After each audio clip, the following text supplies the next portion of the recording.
y'all. Listen, this is like the third time I recorded this video and I'm so over it. But let's get into it. All right, so this is my creamy Parmesan kale side dish that I made with my roasted chicken breast, and this is part two of Sunday's dinner. So first thing is you want to get your pan hot with some olive oil. I have my olive oil actually infused with crushed red pepper. It's been in there for about a month, so it's like a hot olive oil, which I absolutely love heat. So if you don't want to use crushed red pepper, don't worry about it. You don't have to. It's just for added heat. And then I threw in a tablespoon of minced garlic and I swirled that around the pan to get it coated with the olive oil. And then right after that, I threw in the kale. Now, I will say this, when you throw in any type of green that you make, whether it's mustard, turnip, kale, or spinach, is raw. So it's going to look like a lot when you first put it in the pan. However, once it cooks down and it starts to wilt, it will be less, like half of what you already put in the pan, even more than that.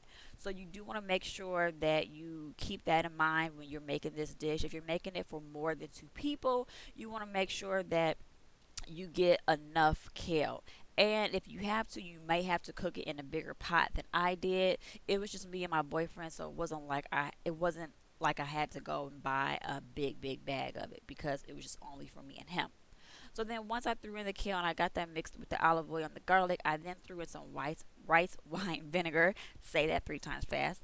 And I threw in about I'll say a fourth cup of rice wine vinegar. I absolutely love rice wine vinegar. Now, if you don't have it or you can't find it, which you most likely you can, it's going to be in the Asian aisle of any grocery mart. However, if you can't get your hands on it, then you can always use white wine vinegar. Now, with this, you do want to make sure that you keep an eye on how much you use, only because it's going to give that kale some tang. So it's going to cut through that creaminess of that heavy cream and that Parmesan.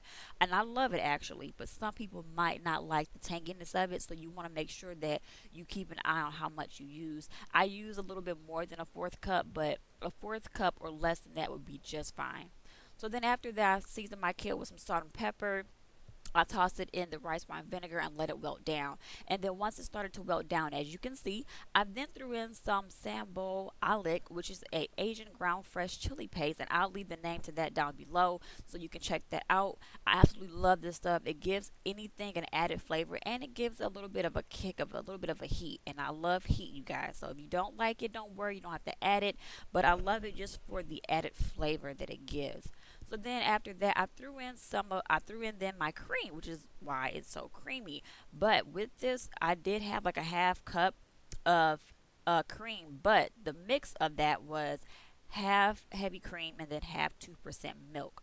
That's just what I wanted to mix with. Now, if you don't have those, don't worry. You can use vitamin D milk. You can even use half and half if you have that on hand.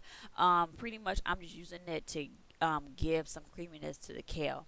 And then I let that cook down for another 10 minutes. Once that cooked down, then I threw in some Parmesan cheese. I mixed that around to get the cheese incorporated into the kale, and voila, it was done. Now, this part two, you want to make sure that you it's all up to you on how long you want to cook the kale.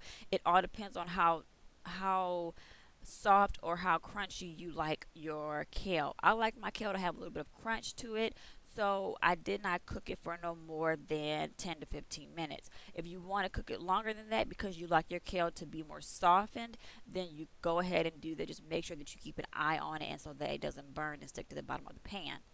And then I was done. After that, I plated it. I put all the juice and just all of it in the pan. Oh my God, you guys.